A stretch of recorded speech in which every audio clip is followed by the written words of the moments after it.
तो भाई आज का टॉपिक रहेगा वार्म अप। अभी भाई बहुत सारे लोग क्या करते हैं, वार्म अप में ऐसा हाथ वाथ रोटेट कर लिया, थोड़ा सा स्पाइन रोटेशन कर दिया, बस हो गया। भाई वार्म अप देखो, मान लो तुम्हारा आज चेस्ट डे है तो वार्म अप तुम्हें शोल्डर का लेना पड़ेगा। अब चलो ठीक है, तुमने हाथ घुमा लिया, ठीक है, तुम्हारा शोल्डर रोटेट हो गया, लेकिन शोल्डर कफ्स का क्या?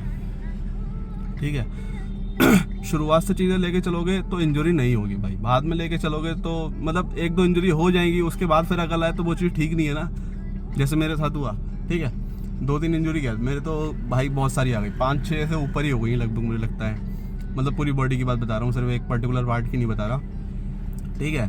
तो मान लो तुम्हारा आज चेस्ट डे है, चेस्ट डे में मेजर मसल्स का जो भी मेजर मसल्स इंक्लूड होती है, जैसे ट्राइसेप है, चेस्ट है, ठीक है, पेक्स मतलब, ठीक है, शोल्डर्स हैं, साइड डेल्ट्स हैं, तो इसका हल्का हल्का जो भी तुम्हें एक्सरसाइज लेनी है, मान लो तुम्हें शोल्डर्स में आज लगाने लेटरल रेजेस, ठीक है, तो ज़्यादा नहीं, 1 किलो 2 किलो के डंबल से, 2.5 किलो के डंबल से थोड़ा सा वार्म अप ले लिया। अभी तुम बिल्कुल बिगिनर हो तो रोटेशन ठीक है काफ़ी हद तक, लेकिन तुम्हें इंटरनल और एक्सटर्नल मूवमेंट्स सीखने होंगे, क्या होते हैं क्या नहीं होते हैं, ये तुम्हें यूट्यूब पे सर्च करना पड़ेगा, बढ़िया करके समझना पड़ेगा। इंटरनल मूवमेंट्स क्या होते हैं शोल्डर के, एक्सटर्नल मूवमेंट्स क्या होते हैं, स्ट्रेंथनिंग क्या होती है, ठीक है। तो ये तुम्हें चीज़ें सीखनी पड़ेंगी, ठीक है। वहाँ से अभी और भी चीज़ें आती हैं, जैसे क्या टॉपिक था आज का, वार्म अप। हाँ, तो वार्म अप में अभी मान लो तुम्हारा आज पर्टिकुलर डे है जिसमें तुम्हें आइसोलेशन मूवमेंट्स करने हैं सारे, एक मसल ग्रुप का तुम्हें पूरे आइसोलेशन मूवमेंट्स करने हैं। अभी उसमें क्या करोगे तुम, क्या नाम है, वार्म अप तो लोगे ही लोगे उस पर्टिकुलर मसल का, लेकिन साथ में ही तुम्हें क्या करना है, पूरी बॉडी का एक एक सेट, मतलब मान लो स्पाइन रोटेशंस दे दिए, ठीक है, वो तो देने ही देने हैं यार, पर्टिकुलर हर एक डे पे देना ही देना है, ठीक है।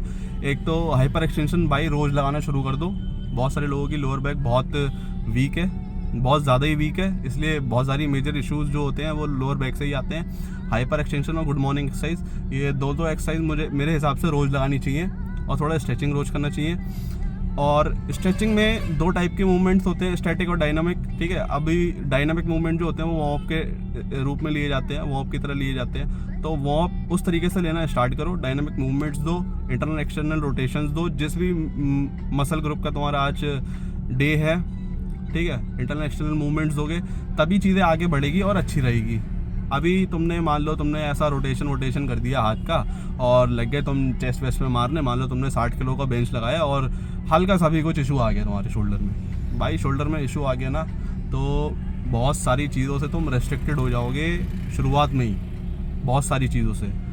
तो वार्म अप ढंग से लेना चाहिए, और वार्म अप इस तरीके से भी नहीं लेना चाहिए कि भाई तुम्हारी एनर्जी डिप्लीशन होने लगे, मतलब एनर्जी लेवल्स तुम्हारे डाउन होने लगे, उस तरीके से भी नहीं लेना चाहिए, क्योंकि तुम्हें मेन एनर्जी निकालनी है वर्कआउट में। तो वार्म अप सिर्फ इतना रखो कि तुम्हारा हार्ट रेट थोड़ा नॉर्मल से थोड़ा तेज हो जाए, ठीक है, ब्लड फ्लो अच्छा हो जाए, जिस भी मसल ग्रुप का है उधर तो और भी अच्छा हो ब्लड फ्लो, ठीक है। ब्लड फ्लो रहेगा, बढ़िया रहेगा, ब्लड सर्कुलेशन बढ़िया रहेगा, ब्लड फ्लो बढ़िया रहेगा, तो इंजरी के चांसेस बहुत मिनिमाइज हो जाते हैं, बहुत हद तक मिनिमाइज हो जाते हैं। तो यही से चीज़ें आती हैं, यही है टॉपिक वार्म अप का। और बाकी भाई बिल्कुल एकदम डिटेल में तो फिर भाई कोचिंग ले लो बढ़िया करके, उसी में सीखो फिर, ठीक है। मैं तुम्हें यहाँ पे सिर्फ टिप्स दे सकता हूँ, बस, इससे ज़्यादा कुछ नहीं।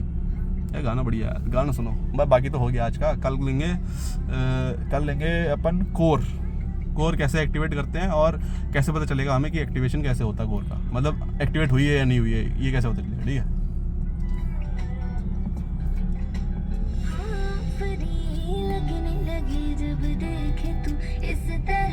कोई वैसा गाना नहीं है, स्लो गाना है, लेकिन अच्छा लगता है, ये थोड़ा सही है गाना यार, पता नहीं क्यों आजकल फेवरेट हो गया है, और जबकि पुराना गाना हो गया है ये। चलो भाई।